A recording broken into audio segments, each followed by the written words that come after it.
겉으로는 조용하지만 관계를 은밀하게 무너뜨리는 사람들.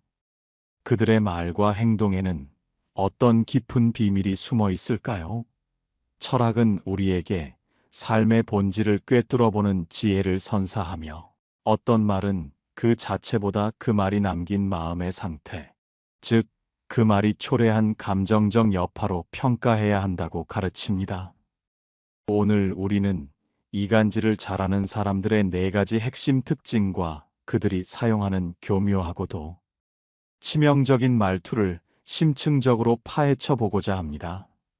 이는 단순히 타인을 비판하기 위함이 아니라 우리의 소중한 관계를 지키고 우리 자신의 내면을 보호하기 위한 철학적 지혜를 함께 나누기 위함입니다. 지금부터 당신의 마음과 관계를 외부의 부정적인 영향으로부터 굳건히 지켜낼 수 있는 철학적 경계의 언어를 섬세하게 전달해 드릴 것입니다. 귀 기울여 주십시오. 이간질이라는 행위는 결코 소란스럽거나 거창하게 시작되지 않습니다. 오히려 아주 다정한 얼굴과 지극히 부드러운 말투로 우리의 일상 속으로, 우리의 관계망 속으로 은밀하게 스며듭니다. 그러나 그 달콤한 말들은 마치 잠식하는 독처럼 사람과 사람 사이의 굳건한 신뢰를 조용히 갈라놓고 서서히, 그리고 끈질기게 관계의 기반을 무너뜨립니다. 고전의 깊은 사유 속에서는 이러한 이간질의 본질을 말의 형태를 빌린 불신의 씨앗이라 명명했습니다. 이 씨앗은 처음에는 너무나도 작고 미미하여 거의 알아차리기 어렵지만, 일단 뿌리내리면 시간이 흐를수록 맹독처럼 관계의 가장 깊은 뿌리까지 갉아먹으며 결국 모든 것을 파괴하는 독이 될 수 있습니다. 우리 주변에도 이처럼 조용히, 그러나 치명적으로 관계를 파괴하는 이들이 존재할 수 있습니다. 그들의 첫 번째 특징은 바로 주변 사람들을 조종하려는 강한 성향입니다. 이들은 마치 보이지 않는 실을 능숙하게 다루는 숙련된 인형술사처럼 주변 사람들의 마음과 행동을 교묘하게 조종하여 자신이 원하는 대로 모든 상황을 만들어가려 합니다. 만약 자신이 싫어하거나 불편하게 여기는 사람이 있다면 이들은 그 사람을 주변 사람들도 함께 싫어하거나 배척하도록 유도하고 싶어 합니다. 이러한 조종의 욕구는 그들 내면에 깊이 자리 잡은 불안감과 통제 욕구에서 비롯되는 경우가 많습니다. 모든 상황과 사람을 자신의 뜻대로 통제할 수 있다고 느낄 때에야 비로소 심리적인 안정감과 우월감을 얻는 것입니다. 바로 이러한 이유 때문에 그들은 인간관계마저도 하나의 통제 대상 혹은 조작의 수단으로 삼으려 합니다. 그들은 겉으로 보기에는 지극히 중립적이고 객관적인 태도를 취하며 말하지만 실제로는 특정 인물에 대한 부정적인 정보나 불확실한 소문을 은밀하게 흘리며 관계 내에 미묘한 균열을 조장합니다. 그 사람이 너에 대해 이러이러한 말을 했다더라. 나는 그냥 내가 나중에 상처받을까봐 미리 말해주는 거야와 같은 말들로 서슴없이 시작하여 듣는 이의 마음속에 의심의 씨앗을 파고들게 합니다.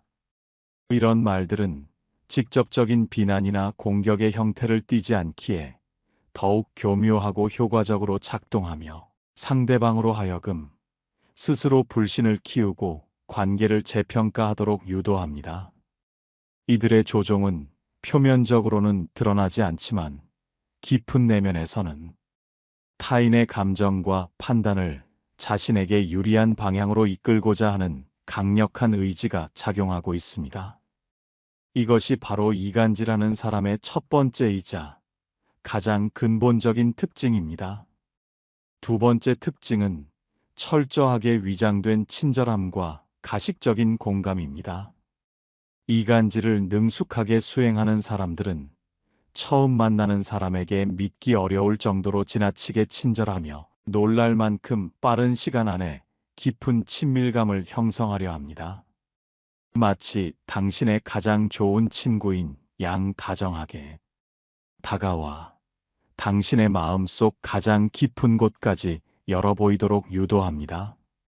그들은 나는 그저 내가 걱정돼서 너희 둘이 요즘 조금 어색해진 것 같아 보여서 내가 다 마음이 아파와 같은 듣기 좋은 공감의 언어를 매우 능숙하게 사용하여 접근합니다. 그러나 철학적 전통에서는 이러한 종류의, 즉 공감하는 척하면서 실상은 상대를 조종하려 드는 말을 가장 경계해야 할 언어로 여겨왔습니다. 그 이유는 무엇일까요? 그러한 말들은 명확하게 상처를 남기는 것도 아니며 분명하게 잘못되었다고 지적하기도 매우 어렵기 때문에 결국 그 말을 들은 당신 스스로가 자책하고 혼란에 빠지게 만들기 때문입니다. 그들이 보여주는 공감은 진정한 의미의 돌봄이나 이해가 아니라 당신의 마음을 자신이 원하는 방향으로 움직이기 위한 매우 정교하고 계산된 설계인 경우가 태반입니다. 이들은 종종 자신의 내면에 자리 잡은 불안감, 두려움, 그리고 때로는 강렬한 질투심 같은 부정적인 감정들을 다른 사람에게 교묘하게 투사하는 경향을 보입니다. 예를 들어, 자신이 누군가에게 질투심을 느끼면서도 정작 자신은 저 사람이 나를 시기하고 질투하고 있어라고 생각하는 식입니다. 이러한 위장된 친절함과 가식적인 공감의 가면 속에는 언제나 상대를 은근히 깎아내리거나 자신을 연약한 피해자로 묘사하여 타인의 동정심을 유발하려는 은밀한 의도가 숨어 있습니다. 그들은 자신을 마치 부당하게 피해를 입은 사람인 것처럼 행동하며 이건 나만 알고 있는 아주 중요한 비밀인데와 같은 화법을 사용하여 다른 사람의 약점이나 은밀한 비밀을 폭로함으로써 관계 전체를 와해시키려 합니다. 이러한 접근 방식은 처음에는 상대방의 신뢰를 손쉽게 얻기 위한 전략으로 사용되며 일단 한 번 신뢰를 얻게 되면 그 관계를 자신의 이기적인 목적을 달성하기 위한 도구나 수단으로 거침없이 이용하기 시작합니다. 그들의 표면적인 다정함과 친밀함 뒤에는 항상 타인을 이용하려는 계산적인 마음이 자리하고 있는 것입니다. 우리는 이들의 말에 담긴 진짜 의도를 꿰뚫어 볼 수 있는 안목을 길러야 합니다. 세 번째 특징은 겉으로는 중립적인 태도를 가장하지만 그 뒤에 숨은 은근하고도 치명적인 험담입니다. 이간질을 교묘하게 잘하는 사람들은 절대로 자신의 감정을 직접적으로 그리고 노골적으로 드러내지 않습니다. 그들은 어떤 이야기를 전달하면서도 언제나 자신은 나는 중립적인 입장이야. 나는 그저 사실을 말할 뿐이야 라는 식의 태도를 철저하게 가장합니다. 마치 자신이 그저 단순한 정보의 전달자일 뿐이며 자신이 유발한 감정적인 파장이나 관계의 균열에 대해서는 아무런 책임이 없다는 듯이 완강하게 부인합니다.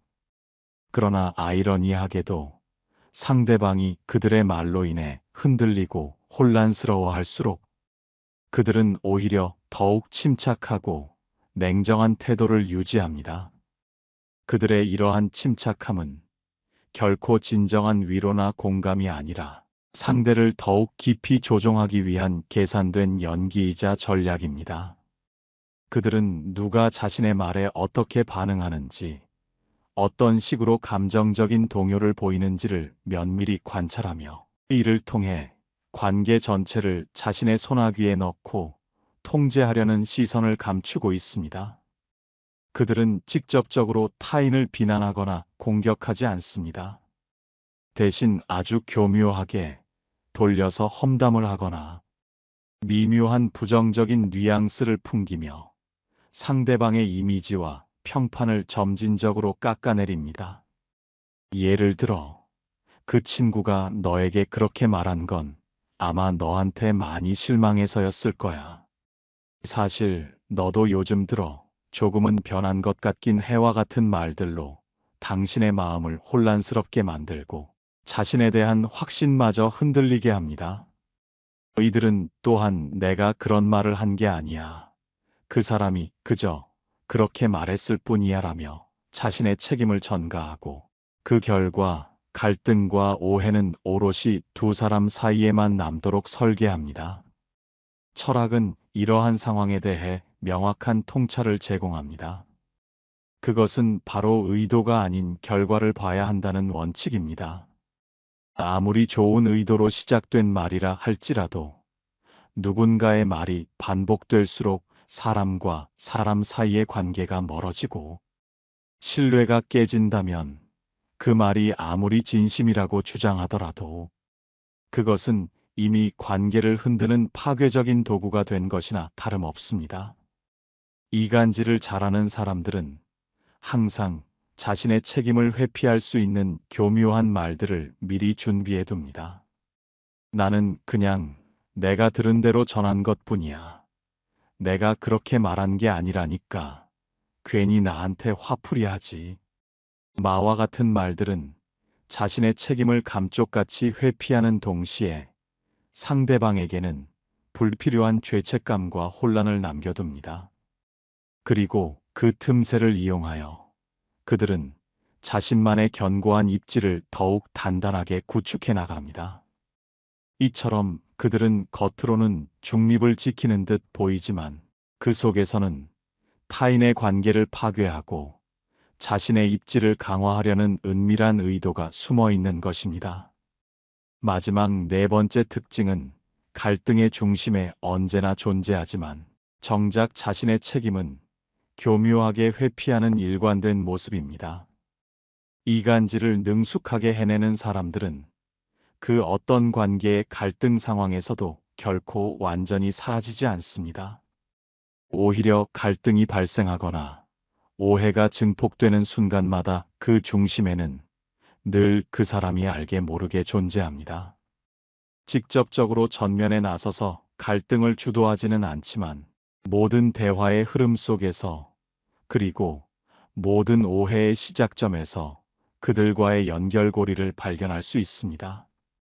그들은 마치 그림자처럼 존재하며 관계의 불협화음을 유발하는 핵심적인 역할을 합니다. 그러나 아이러니하게도 일단 문제의 불씨가 크게 타올라 관계가 위기에 처하게 되면 그들은 놀라울 만큼 빠르게 한 발 물러서며 자신과는 무관하다는 태도를 취합니다. 나는 전혀 그런 의도가 아니었는데 너희 둘 관계가 이렇게까지 나빠질 줄은 정말 몰랐어.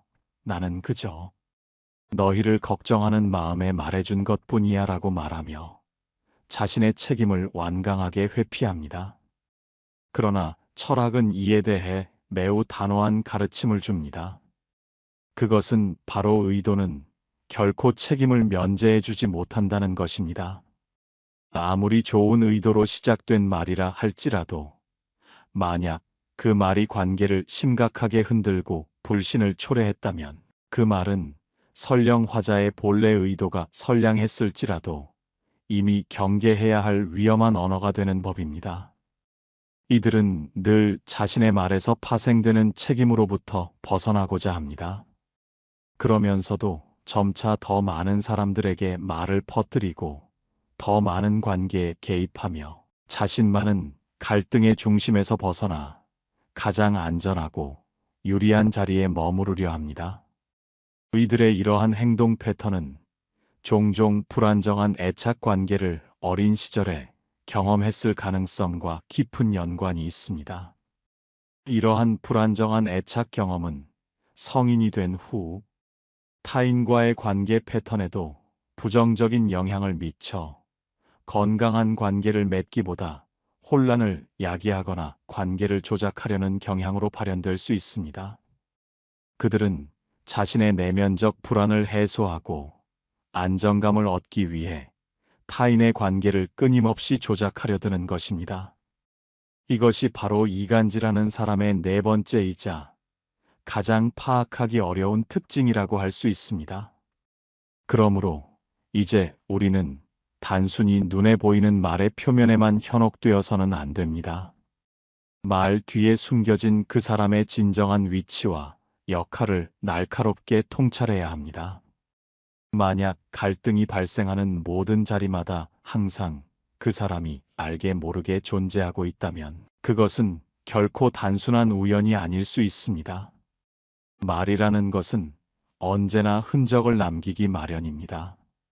그리고 그 흔적은 언제나 관계의 견고한 기반 위에 미묘한 균열을 만들고 점차 확대되어 갑니다. 이간질은 소리내어 울부짖지 않습니다. 오히려 조용하고 은밀하게 작동하지만 그로 인해 남겨지는 여운은 매우 길고 그 부정적인 파장은 오래도록 우리 마음속에 남아 상처를 줍니다. 그러니 이제는 단순히 귀로 듣는 말 자체가 아니라 그 말이 만들어내는 관계의 흐름과 감정적인 여파를 볼 수 있는 깊이 있는 시선을 길러야 합니다.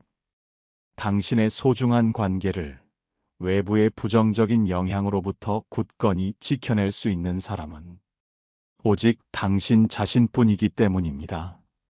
말을 들은 이후부터 당신이 누군가를 의심하게 되고 그로 인해 관계에 불필요한 거리를 두게 되며 결국 마음속에서 누군가가 조용히 멀어진다면 그것은 단순한 정보의 전달이 아니라 매우 의도된 감정적인 방향 설정일지도 모릅니다. 따라서 이간질을 정확하게 분별하는 기준은 그 사람이 어떤 특정한 말을 했느냐에 있는 것이 아니라 그 말 이후 당신의 관계와 감정에 어떤 변화가 일어났는지에 있습니다. 그 변화의 본질을 파악하는 것이 중요합니다. 이간질로 인해 깊은 상처를 받은 당신에게 철학은 따뜻하고 진심 어린 위로를 건넵니다. 상처는 비록 외부의 말과 행동에서 시작되지만 그로 인한 진짜 고통과 아픔은 우리 내면에서 자라난다는 것을 철학은 오래전부터 깨닫고 있었습니다. 그 아픈 말들은 이미 과거가 되었고 그 말을 했던 사람은 이미 우리 곁에서 사라졌을지 모릅니다.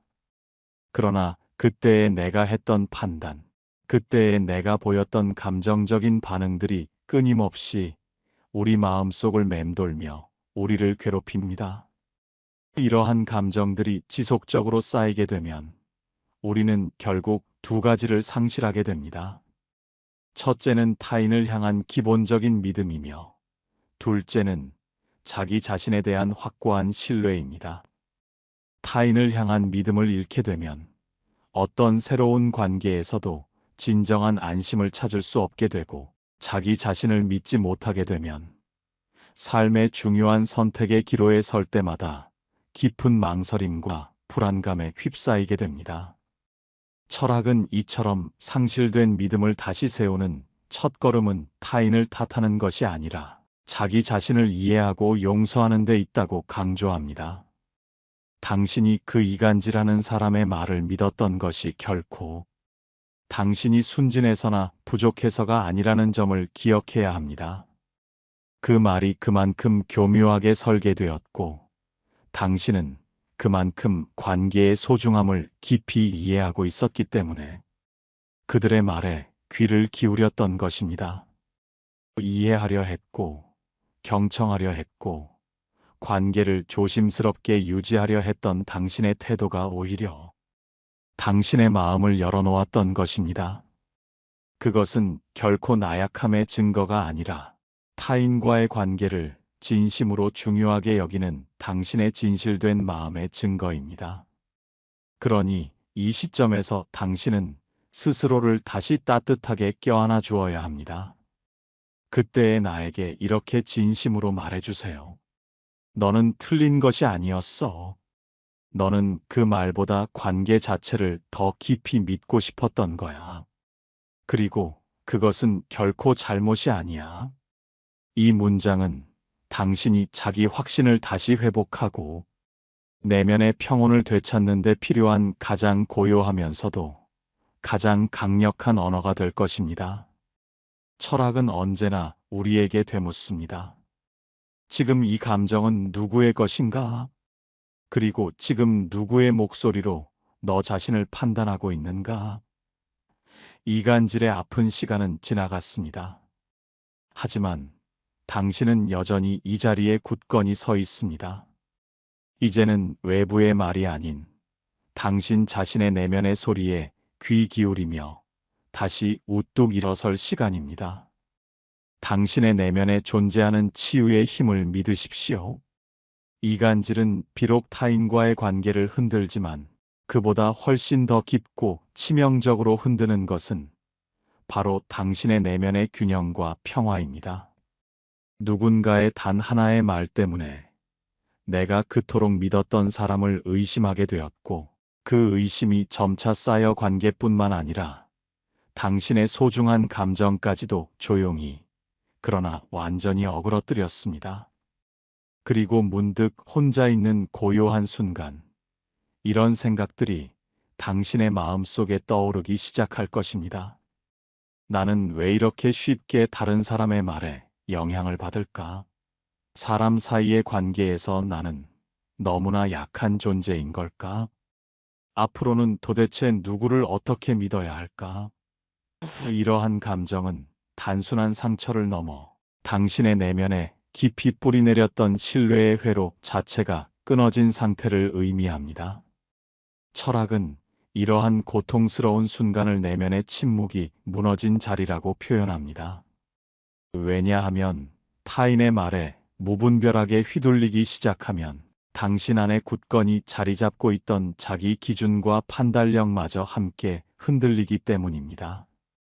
그러므로 이간질이 지나간 자리에 당신이 가장 먼저 해야 할 일은 외부의 관계를 서둘러 정리하는 것이 아니라 당신의 내면에 무너진 침묵을 다시 회복하는 것입니다.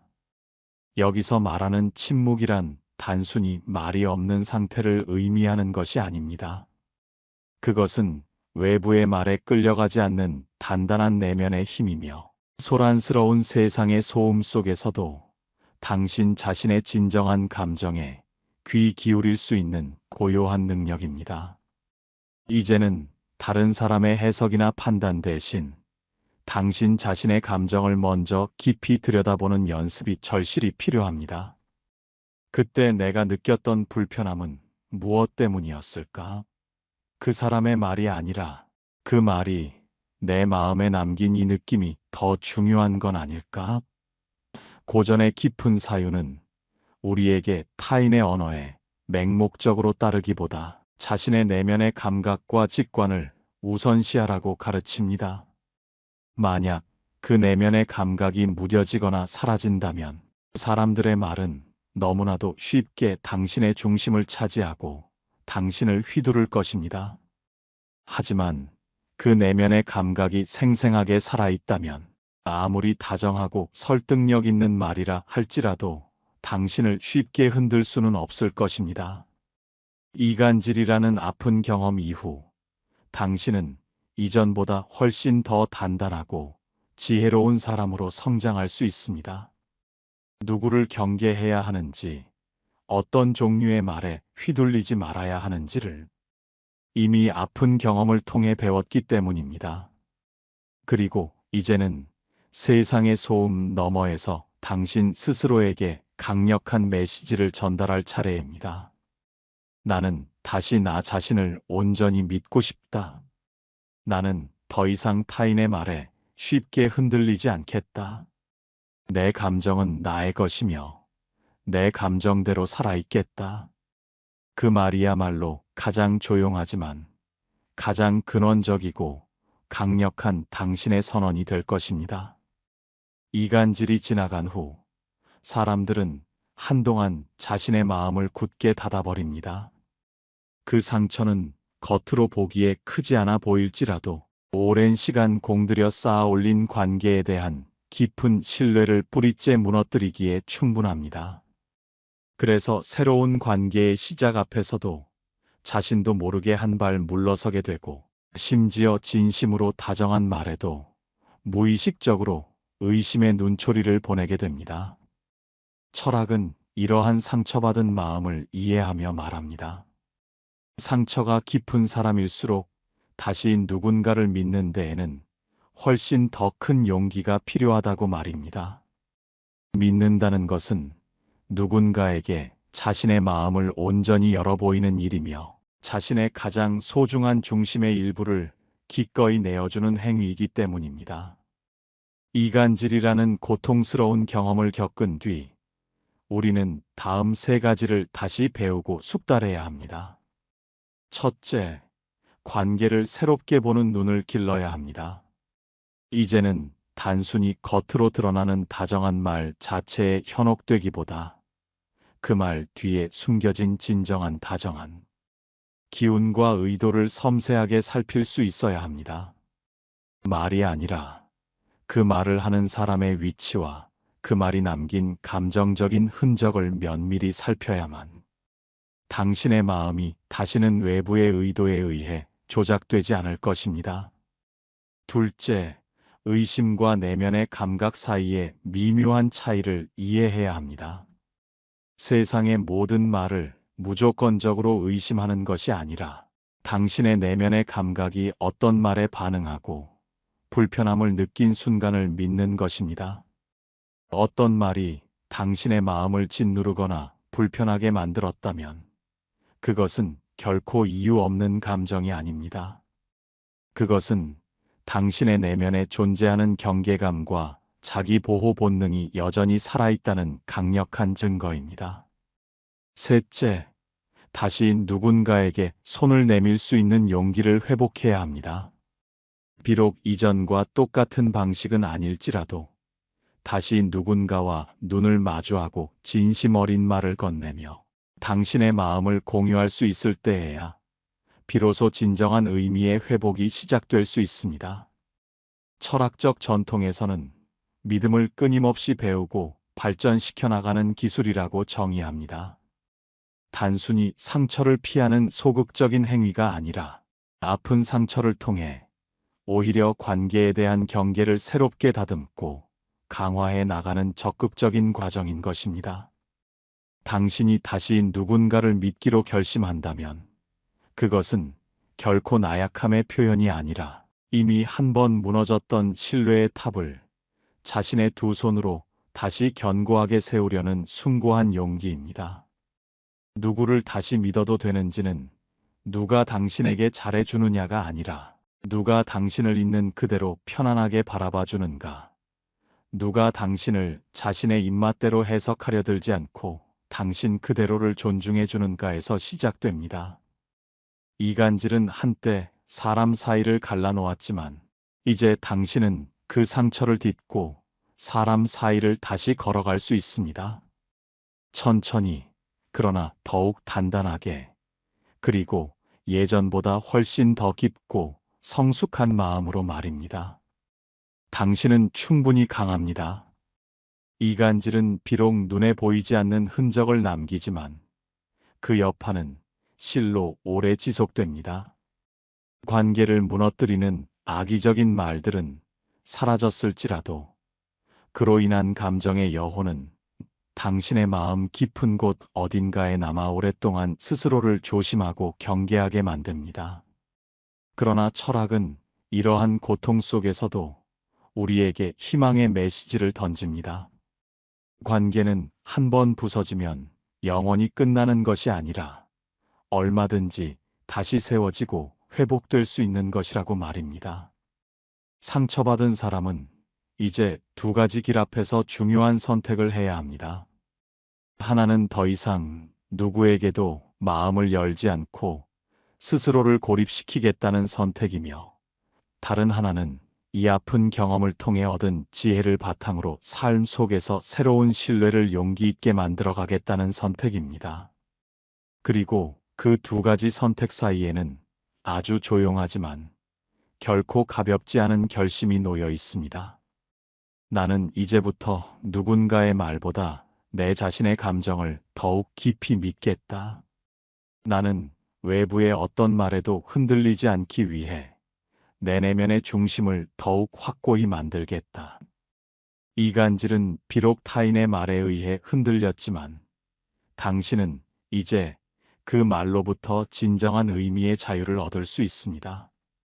그 자유는 다시는 쉽게 상처받지 않겠다는 굳건한 의지이며, 이제는 관계를 더욱 분명하고 지혜롭게 읽어낼 수 있다는 성숙한 자신감입니다.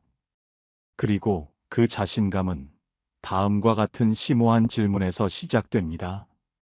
그 이간질의 말 이후 내 마음은 어떻게 달라졌는가? 그 말이 나를 더욱 깊고 풍요롭게 만들었는가? 아니면 나를 작고 초라하게 만들었는가? 만약 그 말이 없었더라면 나는 지금보다 더 따뜻하고 평온하게 살아갈 수 있었을까? 이 질문 앞에 당신은 이제 스스로의 진정한 답을 가질 수 있어야 합니다. 타인의 말에 무조건적으로 끌려가는 것이 아니라 그 말의 여운과 파장을 정확하게 분별하고 평가할 수 있는 힘. 그 힘이 당신 안에 확고히 자리 잡을 때 세상의 어떤 교묘한 말도 당신을 쉽게 꺾거나 무너뜨리지 못할 것입니다. 철학은 이 모든 논의의 마지막에 우리에게 이렇게 당부합니다. 사람 사이의 말은 그 자체의 내용보다 그 말이 남긴 마음의 상태, 즉, 그 말이 초래한 감정적 변화로 평가해야 한다고.